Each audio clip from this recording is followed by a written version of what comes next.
لله رب العالمين والصلاة والسلام على سيد المرسلين وعلى آله وأصحابه أجمعين. میرے بزرگوں، پیارے بھائیوں، ساری کائنات کو اللہ تعالیٰ نے اپنی قدرت سے چلایا ہے اور چلا رہا ہے آخر تک، جب تک باقی رکھنا ہے کائنات کو اپنی قدرت سے چلائیں گے، قدرت سے اس کو باقی رکھیں گے، قدرت سے اس کا نفع پہنچائیں گے. تو ہر حال جو ہے اللہ تعالیٰ کی قدرت کے تابع ہے. رات اللہ کے حکم قدرت کے تابع، دن تابع، چاہے رات لمبی کر دے دن لمبی کر دیں، ہوتا ہے ایسا. ساری کائنات کو اپنی قدرت کے تابع رکھا ہے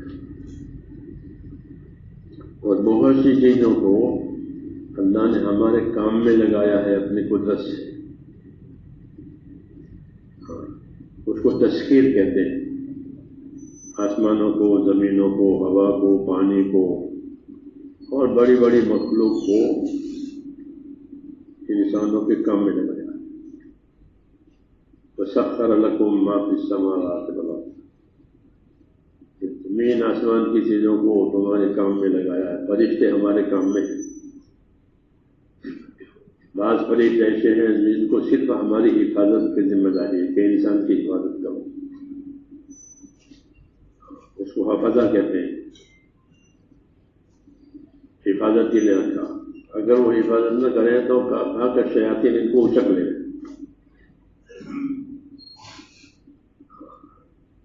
تو بعض فرشتوں کو ہماری حفاظت پر رکھا ہے، بعض فرشتوں کو روزی پہنچانے پر رکھا ہے. انسانوں کو، مخلوق کو روزی پہنچاؤ.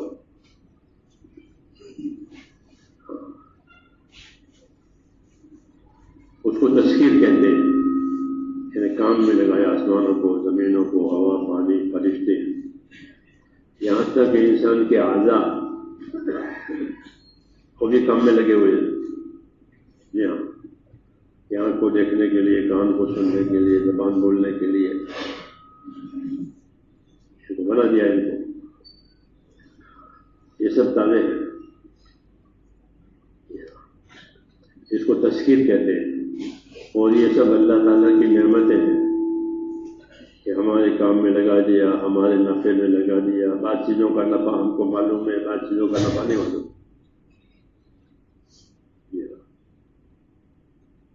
بعض چیزوں کا نفع ہمیں نہیں معلوم. ایک دوست تھے ہمارے، جو جذباتی بہت تھے، بہت محبت سے ملے کہ مجھے آپ سے بہت محبت ہے، آپ زہر دیتا ہو کہ کھا لو. میں نے کہا زہر کو کھانے کی چیز ہے. مجھے کہا کہ آپ زہر کو بیکار سمجھتے ہیں. میں اور کیا، زہر کو آپ بیکار سمجھتے ہیں. مجھے کہا کہ حکومت جو ہے زہریلے سانپ کا انتظام کرتے کہ زہریلے سانپ کو پکڑو اور اس کا زہر کھینچو، کیونکہ بہت سی بیماریاں ایسی ہیں کہ جسے یہ سانپ کے زہر سے ہی اس کا علاج ہوتا ہے، پوائزن سے. آپ نے زہر کو بیکار سمجھا ہے. مجھے کہا تو زہر بھی پیدا کیا ہے. جی ہاں، تو زہر مار ڈالنے کے لیے تھوڑا پیدا کیا ہے، بلکہ تمہارے لیے پیدا کیا ہے. اس لیے اسے زہر کھینچ کر کے زہریلی دوائیں، ایسی بیماریاں ہوتی ہیں کہ وہ زہر کے تیزاب سے ہی مرتی ہے، وہ بیماری جاتی ہے. تو یہ سب چیزیں قدرت سے اللہ تعالیٰ نے چلائی ہے اور یہ بطور نعمت کے ہے کہ قدرت سے نعمتوں کو انتظام کیا ہے. اس لیے اللہ تعالیٰ فرماتے ہیں ہماری نعمتوں کو سوچا کرو، ہماری نعمتوں پر دھیان کرو. اذکروا نعمت اللہ علیکم، کہ تمہارے پر جو اللہ تعالیٰ کی نعمتیں ہیں اس کو سوچیں. آدمی کا مزاج یہ ہے کہ جب اس کے پاس نعمت آتی ہے تو وہ اللہ کو بھول جاتا ہے.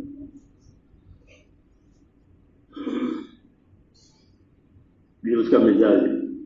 اور جب نعمتیں چھن جاتی ہے تو یہ مایوس ہو جاتا ہے، نراش ہو گیا، میرا تو کچھ ہے نہیں.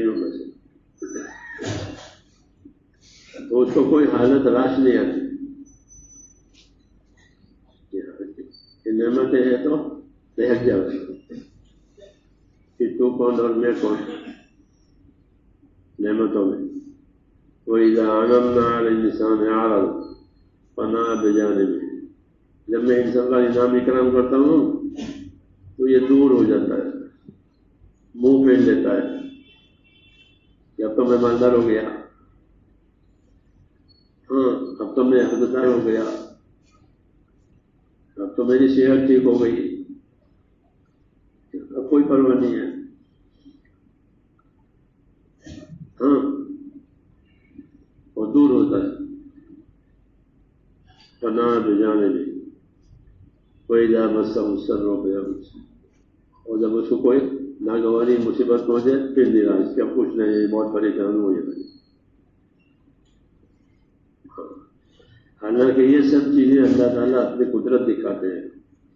حالات ہم پیدا کریں گے, اچھے حالات بھی ہم پیدا کریں گے, ناگوار حالات بھی ہم پیدا کریں گے. جس طرح اللہ سے نقصان کی چیزیں پیدا کی ہے, ایسے حالات کا نفع, حالات کا نقصان, حالات کی بہتری, حالات کی برتری, یہ ہماری قدرت سے ہے. حالات انسانوں کی طرف سے نہیں آتے, چیزوں کی طرف سے نہیں آتے, اللہ کی طرف سے آتے ہیں. اور اللہ کی طرف سے ہی سمجھنا چاہیے. نعمت آئی ہے تو کہاں سے آئی ہے؟ اللہ کی طرف سے آئی. مصیبت آئی ہے تو کہاں سے آئی ہے؟ اللہ کی طرف سے آئی. اور کوئی خالق نہیں ہے, ایک اللہ خالق ہے. اچھے حالات کا بھی وہی خالق ہے, ناگوار حالات کا بھی وہی خالق ہے. کافر صرف حالات کو دیکھتا ہے, آگے وہ نہیں جانتا. اور ایمان والا حالات کو بھی دیکھتا ہے اور حالات پیدا کرنے والے کو بھی دیکھتا ہے. ان حالات کا پیدا کرنے والا کون ہے؟ کہ حالات اللہ نے پیدا کیے. جو رات پیدا کرتا ہے وہی دن پیدا کرتا ہے, جو دن پیدا کرتا ہے. تو اللہ کا تقاضا یہ ہے کہ ہر حال میں ہماری طرف متوجہ رہو. حالات ہم ہی بنائیں گے, ہم ہی بگاڑیں گے, ہم ہی چڑھائیں گے, ہم ہی اتاریں گے. اللہ خافض اور رافع ہے. خافض اسے کہتے ہیں جو نیچے لے جا رہے ہیں, رافع اسے کہتے ہیں جو اوپر لے جا رہے ہیں.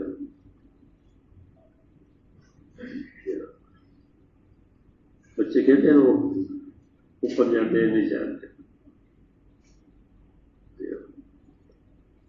کون اوپر لے جاتا ہے؟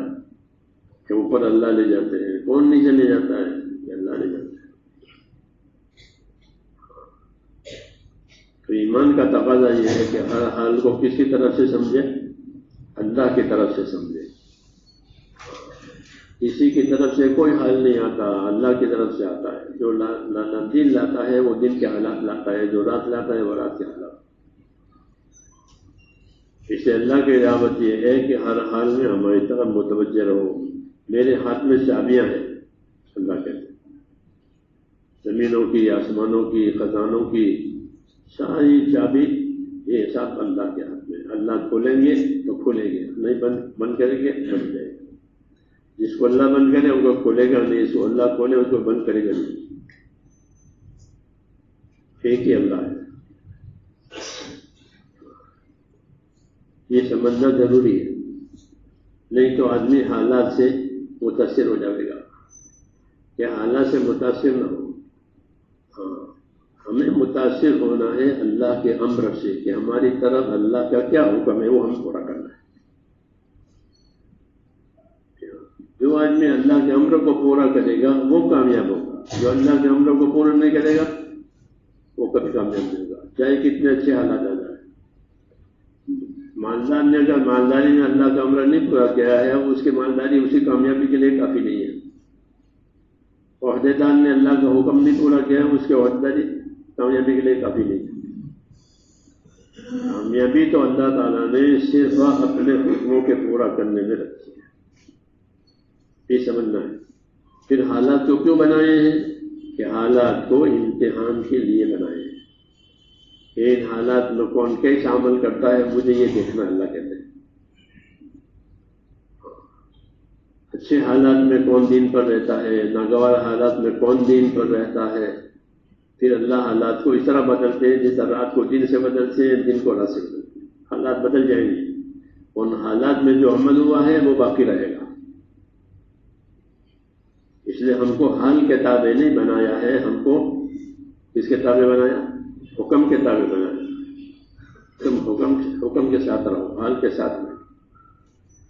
اسلام میں جو عبادتیں ہیں وہ اس کی ترتیب الگ ہے، دنیا کے مسلمانوں کی ترتیب الگ ہے.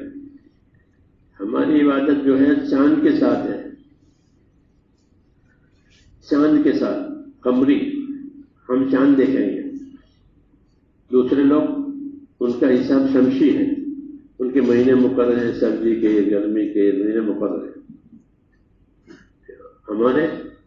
ہم چاند کے حساب سے ہیں، ہمارے بدلتے رہتے ہیں. ہمارا حج سردی میں بھی آئے گا، گرمی میں بھی آئے گا، بارش میں بھی آئے گا. نمازیں سردی میں گرمی میں بارش میں، روزے سردی میں گرمی میں بارش میں. عبادت کا نظام ہے کہ ہم حال کے تابع نہیں ہے کہ بہت گرمی ہے ابھی روزے نہ رکھو. جیسے چھٹیاں کرتے ہیں گرمیوں کی سردیوں کی، جن ملک میں زیادہ سردی ہوتی ہے وہ سردیوں میں چھٹی کرتے ہیں، جن ملک میں زیادہ گرمی ہوتی ہے وہ گرمیوں میں چھٹی کرتے ہیں. ابھی کام نہیں ہوگا، دماغ کام نہیں کرتا. وہ حال کے تابع ہے. اور آپ کس کے تابع ہیں؟ کہ ہم حکم کے تابع ہیں. ہم گرمی میں بھی حج کریں گے. سخت گرمی میں حج ہوتا ہے، لوگ گرمی سے مر جاتے ہیں لو میں. ہاں موتیں ہوتی ہیں. جو وزیر حج کی وزارت ہے وہ اعلان کرتی ہے کہ گرمی میں باہر نہ پھرو، گرمی جان لیوا ہے. ہاں اعلان ہوتا ہے الشمس قد طالع، گرمی جو ہے جان لیوا گرمی ہے، باہر نہ پھرو. حج کے زمانے میں لیکن حج تو کرنا ہی ہے. کیا کرنا ہے؟ حج تو کرنا ہی کرنا ہے، وہ اسی گرمی میں کریں گے. اللہ نے حج کے دن مقرر کر رکھے چاہے کوئی موسم آوے. الحج اشہر معلومات، کہ حج کے مہینے مقرر ہیں، شوال ذوالقعدہ ذوالحج. پھر موسم کوئی بھی ہو، سردی ہو گرمی ہو بارش ہو. نماز کا بھی یہی ہے، نماز کے بعد اللہ نے مقرر نماز پڑھنی ہے، رات چھوٹی ہو رات بڑی ہو، سردی ہو گرمی ہو. روزے بھی ایسے، گرمی کے روزے ہمیں، سردی کے روزے ہمیں. روزے تو رکھنے ہی رکھنے کہ ہمارا نظام ہے. حضرت رحمۃ اللہ علیہ فرماتے تھے کہ یہ ہماری عبادتوں کا نظام ہے کہ ہم اپنی عبادتوں میں حال کے تابع نہیں. تو کس کے تابع ہیں؟ حکم کے تابع. کامیابی ہم کو حکم سے ملے گی، حال سے نہیں ملے گی. حال بدل جائے گا، حکم نہیں بدلے گا. وہ یہی پیدا کرنا ہے کہ ہم حال کو نہیں دیکھیں گے بلکہ حکم کو دیکھیں گے کہ اس وقت میں اللہ تعالیٰ کا حکم کیا ہے وہ ہم دیکھیں گے. اللہ نے کامیابی کے لیے حکموں کو ٹھہرایا ہے، حالات کو نہیں ٹھہرایا. حالات تو گزر جائیں گے، حالات بدل جائیں گے. حکم نہیں بدلتا. لا تبدیل لکلمات اللہ، اللہ کے کلمات میں کوئی تبدیلی نہیں ہوگی. اللہ کے علم میں کوئی تبدیلی نہیں، کبھی کچھ نہیں، بالکل پکی ٹھکی بات. اس لیے یہ زندگی بنانی ہے کہ ہماری زندگی کا رخ ہمیشہ اللہ کی طرف رہے، اس کے حکموں کی طرف رہے. فی الحال اچھا حال آیا کہ شکر کریں گے. کیا کریں گے؟ اللہ نے تندرستی دی، مال دیا، اولاد دی، حالت، تو شکر کے ساتھ حکم پورا کریں گے. ناگوار حالات آئے تو کیا کریں گے؟ حکم چھوڑ دیں گے کہ نہیں، صبر کے ساتھ کام کریں گے. یہ نبیوں کا طریقہ ہے. بعض نبیوں کو اللہ نے شکر کے حالات میں رکھا. داؤد علیہ السلام، سلیمان علیہ السلام، یہ لوگ بڑے بادشاہ بنے، بڑی بادشاہت ہے ان کی. بڑی نعمتیں وَأُوتِينَا مِن كُلِّ شَيْءٍ، ہم کو تو ہر چیز دی دی اللہ نے، تو ان کے حالات اچھے بنائے. جی ہاں، بڑا دربار داؤد علیہ السلام کا، ہاں بڑی چوکی داری. تو علیہ السلام کی بادشاہ تو ساری دنیا پر، جنتوں پر، انسانوں پر، پرندوں پر، ہوا پر، سب پر ان کی بادشاہ. جنوں سے کام کراتے تھے جیسے مزدوروں سے کام کراتے ہیں. ہاں جنوں سے کام کراتے تھے، مشکل کام جنوں کے حوالے، وہ جن سے کام لیتے. اچھے حالات بنائے. بعض نبیوں کے حالات نہایت ناگوار، بڑی لمبی بیماری ایوب علیہ السلام کو دی. حضور صلی اللہ علیہ وسلم کو 3 دن بھی پیٹ بھر کر روٹی نہیں ملی. جی ہاں، گھر میں کھانا نہیں ہے، تو گھر میں روشنی نہیں ہے. جی ہاں، صبر کے حالات میں انہوں نے صبر کیا، اور شکر کے حالات میں انہوں نے شکر کیا. اس لیے ہم کو نبیوں کے قصے سنائے قرآن پاک میں، کیونکہ یہ نبیوں والا کام ان کے دل میں ہے. اس لیے نبیوں والے کام کرنے والے نبیوں کے حالات دیکھیں کہ اچھے حالات آئیں تو یہ شکر کے ساتھ کام کریں. سورہ فتح نازل ہوئی اور اللہ نے فتح مکہ کی خوشخبری سنائی. اس کے بعد سے حضور صلی اللہ علیہ وسلم کی عبادت کی محنت بڑھ گئی کہ اللہ نے فتح دے دی کہ ہمیشہ کے لیے مصیبت ختم ہو گئی. کیونکہ مکے والوں کی طرف سے ہی پریشانی تھی، وہی پریشان کرتے رہتے تھے. اب مکہ فتح ہو جائے گا یعنی ان کی طاقت ٹوٹ جائے گی، تو ان کی طاقت ٹوٹ گئی. سورہ فتح میں اس کی بشارت آئی یعنی قریب فتح ہونے والی ہے، اور ان کی طاقت ٹوٹے گی. وہ طاقت ٹوٹ گئی تو آپ نے کیا راج کیا کہ راج کرو کہ نہیں، اپنی عبادت اپنی محنت بڑھائی. ہم اللہ کے بندے ہیں، اللہ نے ہمارے حالات اچھے بنائے. یہی کرنا ہے کہ اچھے حال آئے تو اللہ کو راضی کرے شکر سے، ناگوار حالات آئے تو کام چھوڑ دے، نماز چھوڑ دے، روزہ چھوڑ دے، تبلیغ چھوڑ دے. حالات امتحان کے لیے ہے، حکم کامیابی کے لیے ہے. یہ ترتیب ہے، اس میں کوئی دھوکہ نہ کام اپنے آپ کو دھوکے سے بچاوے کہ حال میں پھنس گئے، اب اللہ نے خوشحال بنا دیا، مالدار بنا دیا تو بس کافی کے آرام کرو. یہ بات نہیں ہے کہ مالداری آئی، خوشحالی آئی تو خوشحالی والا دین لو. جیسے خوشحالی والے کپڑے پہنتے ہو، خوشحالی والے کھانا کھاتے ہو، خوشحالی والے مکان بناتے ہو، ہر چیز خوشحالی والی ہو. خوشحالی کی شادی کرتے ہو، کیوں کہ اللہ نے خوشحال بنایا، مالدار بنایا. اپنی ضرورتوں میں خوشحالی دکھاتے ہو، اپنی اطاعت میں خوشحالی دکھاؤ. کیا دکھاؤ کہ اللہ کی اطاعت زیادہ کریں گے کیونکہ اللہ نے بے فکر کر دیا، مجھے کوئی فکر نہیں، سارے حالات میرے ٹھیک ہیں. جس طرح اپنی ضرورتوں میں اپنی راحتوں میں خوشحالی دکھلاتے ہو، ایسے اللہ کے کام میں بھی خوشحالی کہ مالدار بنایا ہے کہ مال خرچ کرو. کس میں؟ اللہ کی اطاعت میں، حق ادا کرنے میں، دین کی نصرت کرنے میں مال ادا کرو. یہ صحابہ مالدار تھے، وہ بڑی بڑی مالیت دیتے تھے. تقریباً 600 من کھجور لا کر کے دی ایک آدمی نے جب حضور نے چندے کا اعلان کیا. مالدار ہے، زمیندار ہے، بڑی بڑی پیداوار ہے، تو 600 من کھجور لائے. ایک آدمی غریب ہے، اس نے بھی چندے کی بات سنی، اس کے پاس تو کچھ ہے نہیں، تو اس نے مزدوری کی اور 2 کلو کھجور ملی. 100 کھجور ملتی تھی، پیسے نہیں ملتے تھے. جیسے ہمارے یہاں بچہ پہلے ایسا تھا، گیہوں سے سب کام کرتے تھے، گیہوں سے اناج، گیہوں سے سبزی خریدے، گیہوں سے سب کچھ خریدے. ایسے کم تھی. سمجھ میں آئی نہیں بات؟ یہ سبزی والا آیا ہے اور یہ اسی سبزی ایسے وہاں تھا کہ کھجور سے سب کام کرتا. تو مزدور کو مزدوری میں کھجور دیا جاتا تھا، پیسے کم دیے جاتے. تو ان کو کھجور ملی 2 کلو، اور 1 کلو کھجور اپنے بچوں کے لیے، وہ بھی بھوکے ہیں. 1 کلو کھجور حضور کی چندے کی اپیل پر آئے، وہ بھی قبول. 600 من بھی قبول.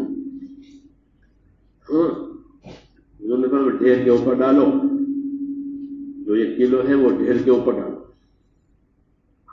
یہ قربانی والا ہے کہ اس نے اپنے حال میں حکم پورا کیا کہ مجھے چندے کے لیے مال دینا ہے نہیں، اور مزدوری کر کے دیں گے تاکہ عمل ہو جائے تھوڑا ہی. تو اللہ نے ان کی تعریف کی ہے. کیوں کہ یہ حال میں حکم دیکھنے والے ہیں. کیا کرنے والے؟ یہ نہیں کہ حال آیا تو حکم چھوڑ دیا، بخار آیا تو نماز پڑھنا چھوڑ دیا. بخار میں کھانا نہیں چھوڑتے، پرہیزی کا کھانا کھاتے ہیں بیماری میں، لیکن پرہیزی کی نماز، بیماری کی نماز نہیں پڑھتے. پرہیزی کا کھانا کھائیں گے اور بیماری کی نماز، حالانکہ جس طرح پرہیزی کا کھانا ہے بیماری میں، بیماری کی نماز بھی ہے. بیماری کی نماز پڑھو. اور بیمار پوچھو مجھے کیسی نماز پڑھنی چاہیے. ڈاکٹر پوچھے مجھے کیا کھانا چاہیے، پوچھے تو کھانے کو پوچھے، نماز کو نہ پوچھے. ہاں ڈاکٹر سے کھانے کو میں کیا کھاؤں، پوچھو، بے شک ڈاکٹر سے ہی پوچھو، کیونکہ وہ ڈاکٹر کی لائن ہے، اس سے اس کی لائن پوچھو. اور دین کی لائن پوچھنی ہے تو یہ عالم سے پوچھو کہ اس حال میں میں اپنی نماز کیسے پڑھوں. تو وہ بتائیں گے کہ اس حال کی نماز ایسی ہے، اس حال کا روزہ ایسا ہے، اس حال کا حج ایسا ہے، کہ بیمار کا حج کیسا ہوگا، کہ بیمار کا حج ایسا ہوگا. یہی طریقہ ہے کہ ہر حال کو نہیں بلکہ ہر حال کے حکم کو دیکھنا. اس کا نام دین ہے. کافر حال کو دیکھتا ہے، حکم کو نہیں دیکھتا. کہ ہمارے پاس تو مال ہے، ہمارے پاس تو حکومت ہے، ہم تو یہ کریں گے وہ کریں گے. حالانکہ وہ ہوگا جو اللہ چاہے گا. کیا ہوگا؟ جو اللہ چاہے گا وہ ہوگا. جو لوگ چاہیں گے وہ ہوگا، جتنے لوگ چاہیں گے وہ نہیں ہوگا. اللہ چاہے گا وہ ہوگا. اور اللہ نے سب چیزیں طے کر رکھی کیا کرنا ہے، وہ لکھ دیا ہے. جی ہاں، تو جو اللہ چاہے گا وہ ہوگا. ہاں کوئی جھگڑا نہیں اور کوئی ڈینگے بھی نہ مارے کہ ہم یہ بنیں گے اور یہ بنیں گے، کہ ڈینگے نہ مارے. جو اللہ چاہے گا وہ ہوگا. ہاں ڈرے اللہ سے. کیا کرے؟ کہ اللہ سے ڈرے، کہ اللہ اپنے سے ڈرنے والوں کے مددگار ہے. اللہ سے ڈرے. تو زندگی گزارنے کا ہمارا طریقہ میرے دوستوں یہ ہے کہ ہم حکموں والے ہیں. بچپن کے حکم الگ ہیں، جوانی کے الگ ہیں، بڑھاپے کے الگ ہیں، غریبی کے حکم الگ ہیں، مالداری کے حکم الگ ہیں. ہم حکم والے ہیں اور حالات بدلتے رہتے ہیں. بچپن کا کپڑا الگ، جوانی کا کپڑا الگ. جی ہاں، بچپن میں چھوٹے چھوٹے کپڑے. جی ہاں، تو ہر حال کا حکم دیکھنا اس کا نام دین ہے. پھر اللہ ہر حال میں کامیاب کریں گے. غریب کو غریبی میں کامیاب کریں گے، مالدار کو مالداری میں کامیاب کریں گے، مزدور کو مزدوری میں کامیاب کریں گے. جی ہاں، اور کارخانے والے کو کارخانے میں کامیاب کریں گے. اور دین نہیں ہوگا تو کہ کوئی حالت کامیاب نہیں ہے، سب دھوکہ ہے. مالداری بھی دھوکہ، کارخانے داری بھی دھوکہ، زمینداری بھی دھوکہ. دین نہیں ہے، دھوکہ ہی دھوکہ. اس لیے کہا دنیا کی زندگی دھوکہ ہے. تو کامیابی کس وجہ ہے؟ حکم والوں کی دعا قبول ہوتی ہے، چیزوں والوں کی نہیں.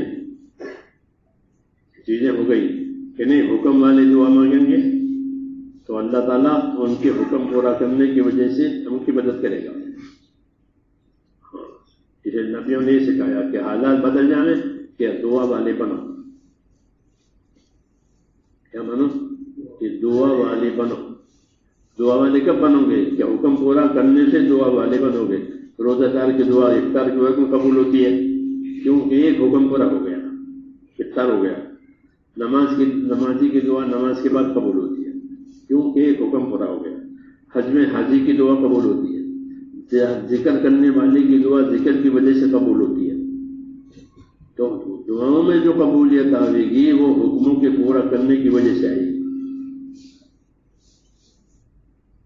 یہ بڑی مدد ہے کہ اگر ہم حکم پورے گئے تو ہمارے لیے دعا کے دروازے کھل جائیں گے. تمام نبیوں نے اللہ کے حکموں کو پورا کیا، پھر دعا مانگی. پھر نوح علیہ السلام نے دعا مانگی تو طوفان منگوایا کہ ان میں سے کوئی باقی نہ رہے. دعا مانگی کہ ان میں سے کوئی باقی نہ رہے، یہ باقی رہیں گے تو زمین میں شرارت کریں گے، اس لیے یہ باقی نہ رہے. یہ کہا، اپنی دعا سے ان کا فیصلہ کرا دیا.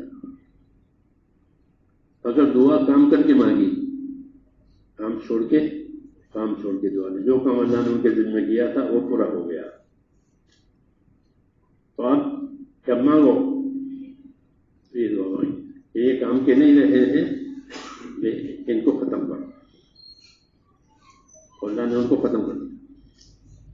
موسیٰ علیہ السلام نے دعا مانگی کہ فرعون کی حکومت ختم ہو جائے.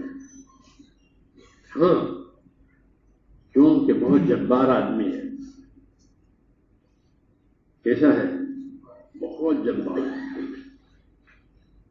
سزا کیسے دیتا ہے کہ ہاتھ پیر میں کیلیں ٹھوکتا ہے.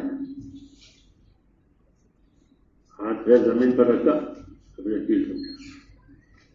تو فرعون ذی الاوتاد، وتد کہتے ہیں کیلے کو، کیلا.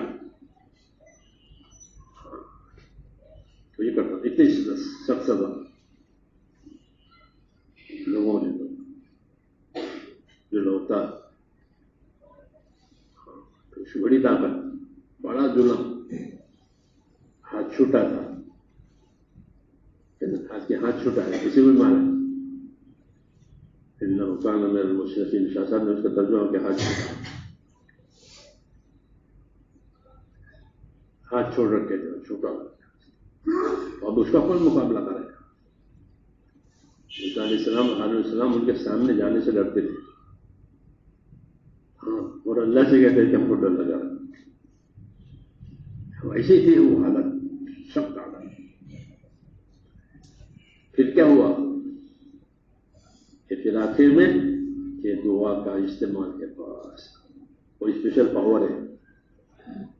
ہر حاکم کو پاور دیتی ہے حکومت، کہتے ہیں یہاں تک میرا پاور ہے، یہ کام میں آپ کو کر دوں گا. آگے میرا پاور نہیں ہے، اتنا پاور مجھے ہے. ہر حاکم کو، جی ہاں، اوپر سے نیچے تک. اللہ میں نبیوں کو پاور دیتے ہیں. وہ پاور دعا کا ہوتا ہے کہ یہ دعا لو، جب ضرورت پڑے اس پاور کو استعمال کرو. تو موسیٰ علیہ السلام نے یہ پاور استعمال کیا. اب اس کی حکومت تو بہت آگے بڑھ گئی ہے. ہاں، یہ کسی کی سنتا نہیں ہے. ہاں، اس لیے اب اس کے بارے میں ہماری دعا ہے یہ باقی نہ رہے. اس کی حکومت کا خاتمہ ہو جائے. تو نوح علیہ السلام نے اپنی دعا سے قوم ختم کروائی، اور موسیٰ علیہ السلام نے اپنی دعا سے حکومت ختم کروائی. جی ہاں، بڑی طاقت اس میں کہ دعا میں بڑی طاقت ہے. ہم کو یہ باتیں اس لیے سنائی ہیں تاکہ ہم نبیوں والا طریقہ اختیار کریں. ابراہیم علیہ السلام نے اپنی دعاؤں سے بڑی نعمتوں کے دروازے کھلوا دیے. کیا کھلوا دیے؟ ابراہیم علیہ السلام کا مزاج یہ الگ کہ کوئی نہ مرے، کوئی نہ مرے، کوئی اللہ کی سزا میں نہ جائے. کہ ہمارے عبدالوہاب کہتے ہیں کہ سب کو جنت میں لے جاؤ. یہ کہتے عبدالوہاب کہ سب کو جنت میں لے جاؤ، کہ امریکہ کو بھی جنت میں لے جاؤ. یہ نہیں کہ امریکہ تو جنت میں جا رہے ہیں، کہ امریکہ کو بھی جنت میں لے جاؤ. یہ کہتے ہیں ابراہیم علیہ السلام کا مزاج ومن تبعنی فإنہ منی ومن عصانی فإنک غفور رحیم. جو میری تابعداری کرے وہ تو ہے ہی میرا، اور جو میری نافرمانی کرے تو آپ غفور الرحیم ہیں، معاف کر دینا. ان کو یہ کہتا ہے. جی ہاں، یہ ان کا مزاج. تو انہوں نے نعمتوں کے دروازے کھلوائے، مکہ آباد کروایا، مکہ میں امن کی دعا مانگی کہ مکے میں سدا امن رہے. اور ساری دنیا کی نعمتیں یہاں آئے، ساری دنیا کے لوگ یہاں آئے، یہ دعا مانگی وہ اس کا اثر ہے. سارا سال لوگ جاتے ہیں وہاں، اور ساری دنیا سے جاتے ہیں، ساری دنیا کی چیزیں وہاں آتی ہیں، ساری دنیا کے پھل وہاں آتے ہیں. یہ دعا مانگی، نعمتوں کے دروازے کھلوا دیے. تو یہ نبیوں کی زندگی بتائیے اللہ نے کہ جب نبیوں والی بات ہوگی تو بڑے بڑے کام ہو جائیں گے. کہ حکومت پھیل ہوگی، قوم کی قوت کہ پھیل ہوگی، تو نعمت کے دروازے کہ کھل جائیں گے. زمزم کا پانی آیا اب وہ ختم ہی نہیں ہوتا، ساری دنیا میں جا رہا ہے. جی ہاں، یہ ان کی وجہ سے ہوا ہے. تو نعمتوں کے دروازے کھلوا دیے. حضور صلی اللہ علیہ وسلم کی نبوت کے ذریعے سے ہم کو یہ سب چیزیں بتائی گئی کہ تم کام کرو پھر دیکھو قدرت کیا کرے گی. گھبراؤ مت، ہاں اپنی ذمہ داری پر آؤ. اس پر جو امت کو اللہ نے ذمہ داری دی ہے، دو ذمہ داری، اپنے دین پر قائم رہو. ایک استقامت کیا ہے؟ کیا ذمہ داری ہے؟ استقامت کی ذمہ داری، اپنے دین پر ہر حال میں قائم رہو. دوسری ذمہ داری، اپنے دین کی مددگار بنو. یہ دو ذمہ داری ہے، اپنے دین کی مددگار بنو. دین سیکھو، دین سکھاؤ، دین کی فضائیں بناؤ تاکہ ہر ایک کو دین پر چلنا آسان ہو جائے. جیسے سڑک بنتی ہے تو ہر کوئی چلتا ہے، پل بنتا ہے تو ہر کوئی چلتا ہے. چلتے نہیں چلتے؟ ہاں، کمزور ہو طاقت ہو سب چلیں گے. پل بنا ہوا ہے، روڈ بنا ہوا ہے، آسانی ہو گئی کاروبار میں، چلنے میں، پھرنے میں. کیوں؟ راستہ بن گیا. امت کے ذمہ ہے کہ دین پر چلنے چلانے کی راہ بنا لے، محنت کر کے، تاکہ غریب بھی چلے، مالدار بھی چلے، بیمار بھی چلے، سب چلے. اس کو نصرت کہتے ہیں کہ اپنے دین کے مددگار بنو. جب دین کے مددگار بنو گے تو پھر اللہ تمہارا مددگار ہے. تمہیں پھر گھبرانے کی بات نہیں. موسیٰ علیہ السلام دبے نہ کہا، اللہ نے کہا میں تمہارے ساتھ ہوں. اننی معکما، میں تم دونوں کے ساتھ ہوں، جاؤ اس کو تبلیغ کرو. جی ہاں، میں تمہارے ساتھ ہوں. تو ہم کو بھی کہا کہ ہم تمہارے ساتھ ہیں، تم نہ گھبراؤ. جب تم کام لے کر جاؤ گے تو اللہ کا ساتھ ملے گا، اور کام چھوڑو گے تو پھر کسی کا بھی ساتھ نہیں ملے گا. تمہارا مال دولت بھی تمہیں ساتھ نہیں دے گا. جی ہاں، کوئی ساتھ نہیں دے گا. ومن نصر الا من عند اللہ، کوئی مدد نہیں سوائے اللہ کی مدد کی. یہ بتایا. اس لیے میرے بھائیو، ہماری ذمہ داری ہے اللہ سے توفیق مانگ کر کے دونوں ذمہ داریوں پر اپنے آپ کو کھڑا کرنا ہے. ہم کو اللہ نے وجود اس امت کو اسی لیے دیا ہے. یہ امت حکومت کرنے کے لیے نہیں ہے، یہ تجارت کرنے کے لیے نہیں ہے، یہ ذمہ داری کرنے کے لیے نہیں. یہ تو ان کی ضرورت ہے، کرے گی. یہ تو اپنے دین کے لیے یہ امت آئی ہے. اس کے لیے ہم تاجر نہیں ہیں اور ہم کارخانے دار نہیں ہیں، ہم تو مسلمان ہیں. اور سماکم المسلمین، اللہ نے تمہارا نام مسلم رکھا. مسلم یعنی بات مان کر کے چلنے والا. پھر ہم تاجر بھی بنیں گے، ذمہ داری بنیں گے، مالدار بھی بنیں گے، لیکن بات مان کے چلیں. وہ ہمارا اصلی لیول ہے. ہم کون ہیں؟ مسلم. کیسے مسلم؟ کہ سر سے پاؤں تک، جیسے پولیس، سر سے پاؤں تک پولیس. پولیس کیسے ہوتی ہے؟ کسی کی مجمع میں پولیس کو کھڑا کرو، جنازے کا مجمع ہو تو، تبلیغ کا مجمع ہو تو، حج کا مجمع ہو تو، یہ کون ہے؟ چھوٹے بچے سے پوچھو کر کے پولیس. کیوں کہ وہ سر سے پاؤں تک پولیس ہے. دوسرے لوگ دوسرے رنگ میں ہیں، یہ نہیں ہو سکتا، اس کا رنگ الگ. ٹھیک ہے، پولیس. جی ہاں، ایسے یہ مسلم، اس کا رنگ نہیں بدلے گا.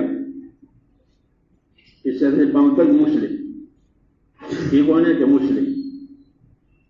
ہاں اس میں ہماری کمی ہے کہ ہم اوپر سے لے کر نیچے تک اور دائیں سے لے کر بائیں تک اسلام بس.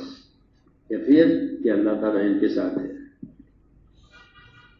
اللہ کی قدرت ان کے ساتھ ہے, چاہے حالات دوسرے ہو لیکن قدرت ان کے ساتھ.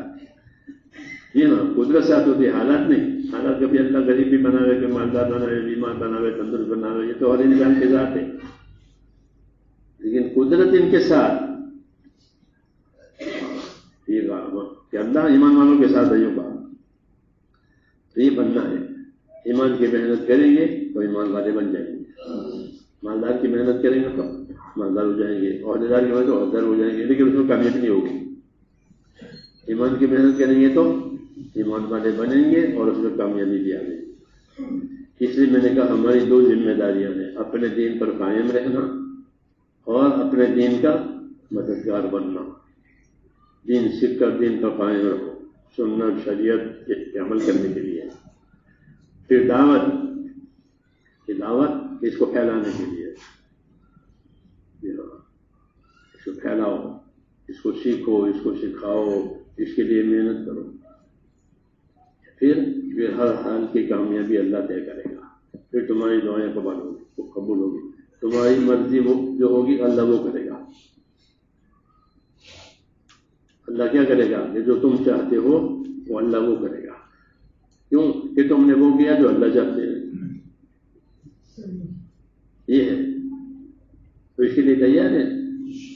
نیت کرو, نیت کرو. ہاں, نیتیں مر گئی ہیں, ارادے مر گئے ہیں, تب کیا عمل ہوگا؟ ارادے ہی مرے ہیں. ارادہ ہی نہیں ہے تو کام نہیں ہوگا, بے جان ہے. ارادے کریں کہ انشاءاللہ اپنے دین پر قائم رہنا ہے, تاجر بن کے, مزدور بن کے, ذمہ دار بن کے, اور اپنے دین کی مدد بھی کرنی ہے. جو ہم کو محنت دی ہے یہ محنت دونوں کاموں میں مددگار ہے. دین کی محنت کریں گے تو اس سے عمل بھی نصیب ہوگی اور نصرت بھی نصیب ہوگی. محنت ایک ہوگی, دین پر چلنا بھی آسان ہو جائے گا اور دین کا بدلنا بنا دے گا.